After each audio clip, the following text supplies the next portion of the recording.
사랑하는 애청자 여러분, 한 주 동안 주님의 은혜 가운데서 평안하시고 행복하셨습니까? 오늘 하나님께서 주신 말씀은 로마서 3장 23절에서 26절, 고린도전서 11장 31절 32절의 말씀으로 구원 전후의 죄에 대해서 함께 은혜를 나누고자 합니다.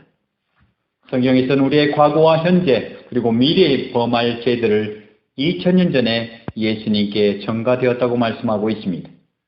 이사야 53장 6절에 보면 여호와께서는 우리 모두의 죄악을 그에게 담당시키셨도다. 베드로전서 2장 24절에 보면 신이 나무에 달려 그의 몸으로 우리 죄를 담당하셨으니 이는 우리로 죄에 대하여 죽고 의에 대하여 살게 하려 하심이라. 그가 채찍에 맞음으로 너희는 나음을 얻었나니 마치 내 소유를 다른 사람에게 주므로 더 이상 내 소유가 내 것이 아닌 것 같이 우리 소유의 모든 죄악들을 예수 그리스도께 전가되었고 더 이상 그 죄악들이 우리 소유가 아닌 것입니다. 왜냐하면 하나님께서는 우리의 모든 죄악들을 예수님께 옮겨놓으셨기 때문입니다. 그렇다면 성도가 범한 죄들은 예수 그리스도 이후의 죄들인데 어떻게 2000년 전 십자가에 못 박혀 돌아가신 분이 지금 우리의 죄악들까지도 용서할 수 있단 말입니까? 하나님께서는 시간을 초월하신 분이십니다. 그분 앞에서는 과거도 현재요, 현재도 현재요, 미래도 현재인 것입니다. 그분 앞에서는 모든 시간이 현재인 것입니다. 그러므로 하나님 앞에서는 모든 인류가 한 번에 보여지는 것이죠. 이렇듯 예수님의 십자가 사건은 사람의 사건이 아니라 하나님의 사건인 것입니다. 결국 예수님은 하나님으로서 편지하시기에 한 분의 죽으심으로 모든 인류의 죄의 대가를 치르시게 된 것입니다. 하나님이신 예수님은 십자가상에서 마치 세상의 과거와 현재와 미래의 모든 죄악을 다 범한 죄인처럼 취급당하셨고 죽임을 당하셨습니다. 누가복음 16장에 기록된 지옥에 간 부자의 길을 통해 우리는 예수 그리스도의 십자가상의 고통을 조금이나마 이해할 수 있습니다. 지옥에서 부자의 겪은 경험들은 갈보리를 연상케 해줍니다. 갈보리 언덕은 지옥을 연상케 해주죠. 즉 십자가상에서 예수님은 예수님 없이 죽은 죄인이 영원한 지옥에서 불꽃 가운데 당해야 할 모든 영원한 고통을 당하신 것입니다. 예수님께서는 죄의 대가로 형벌을 받아 지옥에 들어갈 사람들이 지옥에서 겪을 모든 고통을 다 받으시고 완전하게 끝내셨던 것입니다. 십자가상에서 외치신 예수님의 말씀은 하나님 어찌하여 나를 버리셨나이까? 그리고 목마르다 뿐만 아니라 다 이루었다고 말씀하셨습니다. 이는 예수님께서 십자가상에서 돌아가셨을 때 과거의 메시아의 오심을 고대했던 사람, 현재 예수님이 구세주이심을 믿는 사람, 그리고 미래의 예수님을 구세주로 믿을 사람들의 모든 죄악들의 빚을 완전히 청산하신 것을 의미하는 것입니다. 예수님께서는 자신의 몸을 들여 십자가에 죽으심으로 사탄에게 팔렸던 우리를 그의 피로 다시 사신 것입니다. 이제 우리는 사탄의 종이 아니라 그리스도의 안에서 자유를 얻은 사람들인 것입니다. 요한복음 3장 36절에 말하기를 아들을 믿는 자는 영생이 있고 아들을 순종치 아니하는 자는 영생을 보지 못하고 도리어 하나님의 진노가 그 위에 머물러 있느니라고 했습니다. 예수님을 영접하지 않는 자는 그의 영원한 진노가 머물 것이라고 말씀하십니다. 그러나 예수님께서는 모든 믿는 사람들의 죄값을 청산하셨습니다. 히브리서 9장 26절에 말씀하시기를 그가 세상을 창조할 때부터 자주 고난을 받았어야 할 것이로되 이제 자기를 단번에 제사로 드려 죄를 없게 하시려고 세상 끝에 나타나셨느니라. 만약에 예수님을 믿는 우리가 우리의 죄 때문에 심판을 받아야 한다면 예수님께서 우리를 대신하여 십자가에 죽으신 것이 헛된 것이기 때문인 것입니다. 사람이 예수 그리스도를 구세주로 믿고 예수님을 영접하는 순간 하나님으로부터 의롭다함을 인정받게 되어 의롭게 된 것입니다. 로마서 5장 1절에 보면 우리가 믿음으로 의롭다 하심을 받았으니 우리 주 예수 그리스도로 말미암아 하나님과 화평을 누리자. 이사야 43장 25절에 보면 나 곧 나는 나를 위하여 내 허물을 도말한 자니 내 죄를 기억하지 아니하리라.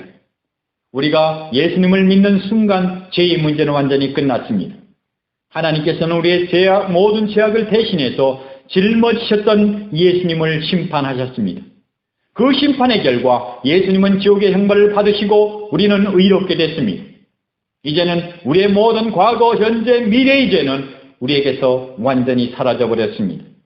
우리가 깊게 생각할 것은 만약 우리가 조그만 죄이든 큰 죄이든 우리에게 죄가 남아있어 죄값을 지불해야 한다면 우리는 그 죄의 대가를 지불하기 위하여 영원히 지옥에서 고통을 받아야 할 것입니다.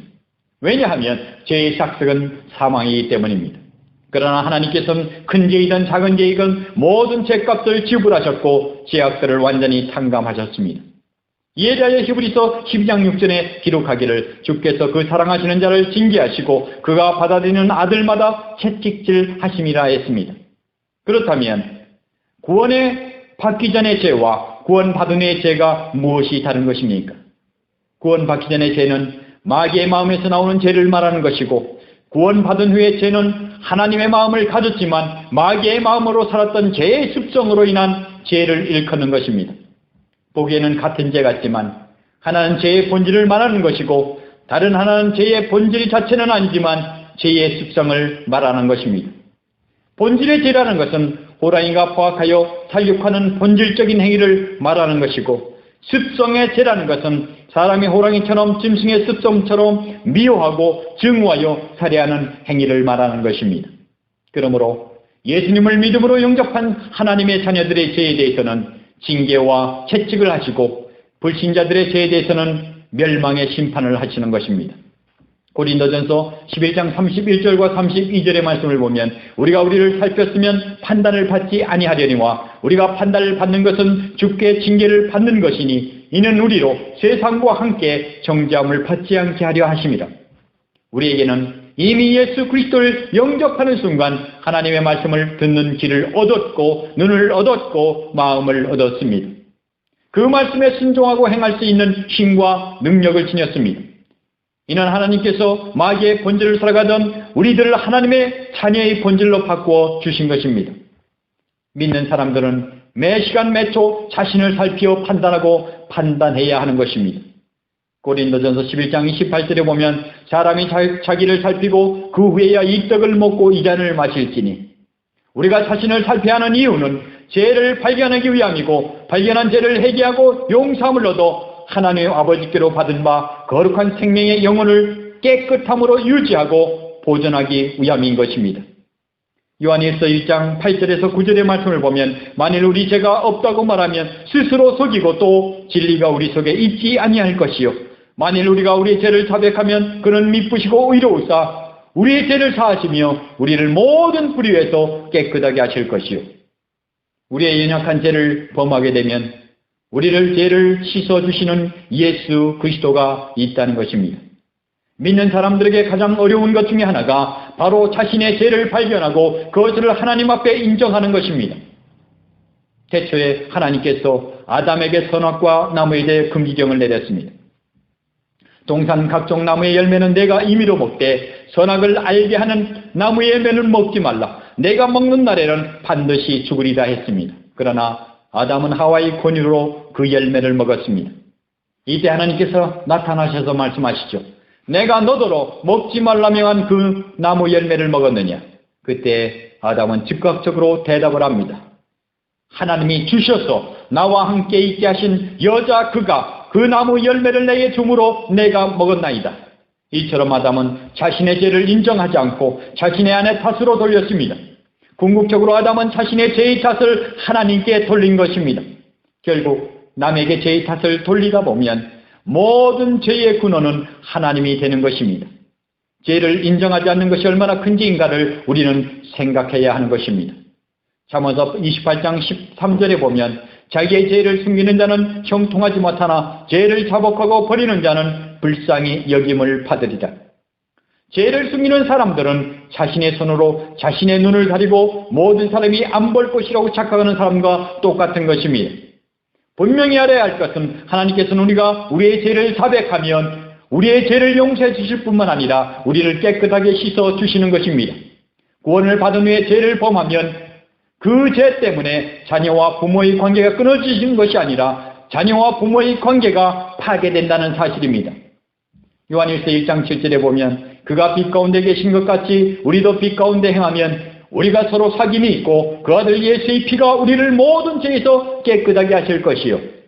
빛 가운데 행한다는 것은 죄를 짓지 않는다는 말이 아니라 모든 것을 인정하고 고백하고 속 깊은 더러운 것까지도 빛에 드러내 놓는 것입니다. 그러면 하나님께서는 모든 죄를 용서하는 것으로 그치는 것이 아니라 죄를 깨끗이 씻어주신다는 것입니다. 그렇게 되면 우리는 다시 계속해서 하나님과의 교제가 유지되는 것입니다. 만약에 믿는 사람들이 자신들의 죄를 인정하고 고백하지 않는다면 어떤 일이 일어나겠습니까? 그에 대한 해답은 여기에 있습니다. 고린도전서 11장 31절과 32절의 말씀입니다. 우리가 우리를 살폈으면 판단을 받지 아니하려니와 우리가 판단을 받는 것은 주께 징계를 받는 것이니 이는 우리로 세상과 함께 정죄함을 받지 않게 하려 하십니다. 세상에는 수많은 종교들이 있습니다. 크게 두 가지로 분류되죠. 그 두 가지는 바로 구원의 문제인 것입니다. 첫 번째는 하나님이 사람을 구원한 종교요, 두 번째는 사람 스스로 자신을 구원한 종교인 것입니다. 그 첫 번째에 속한 기독교는 하나님께서 사람을 구원한 종교로서 예수 그리스도의 믿음 안에서 은혜로 구원을 받는다는 것입니다. 예수님께서 십자가에 돌아가셔서 사람의 모든 죄에 대한 죄값을 지불하심으로 그분만 믿으면 구원을 받을 수 있다는 교리인 것입니다. 사람의 구원의 주권이 하나님께 있는 것이죠. 두 번째 다른 종교는 사람이 스스로 구원을 받는 종교로서 구원을 받기 전에 많은 선한 일을 행함으로 구원을 얻고 구원을 받은 후에도 지키기 위해서 선하게 살아야 한다는 교리인 것입니다. 구원의 주권이 사람에게 있는 것입니다. 이것 때문에 기독교는 타 종교에게 많은 오해를 사는 경우가 있습니다. 그 공격의 내용은 기독교는 교인으로 하여금 죄를 짓도록 조정한다는 것입니다. 하지만 보십시오. 앞에서 무엇이라고 했습니까? 하나님의 자녀가 되면, 즉 구원을 받으면 하나님의 자녀답게 징계와 채찍을 통하여 살아있는 부모가 자녀를 다루시는 것처럼 하나님의 자녀들을 다루시는 것입니다. 그렇다면 하나님의 자녀들이 죄를 짓는다면 어떻게 될까요? 많은 성도들이 이 문제에 대해 세 가지 답변을 내놓습니다. 첫 번째 답변은 하나님의 자녀가 죄를 짓게 되면 세상이 끝날 때 지옥의 형벌을 받는다는 답변입니다. 여러분은 어떻게 생각하십니까? 이는 성경의 말씀에 모순되는 말씀인 것입니다. 요한복음 3장 36절에 아들을 믿는 자에게는 영생이 있고라고 했습니다. 그러면 왜 주여 주여 하는 사람들 버림을 받았습니까? 성경은 그들에게 대하여 하나님의 자녀가 아니었다고 기록하고 있습니다. 즉 목자 되시는 예수님은 자신의 양을 알고 계십니다. 그러나 주여 주여 하는 자들에게 이르시되 내가 너희를 도무지 알지 못한다고 마태복음 7장 23절에 말씀하고 있는 것입니다.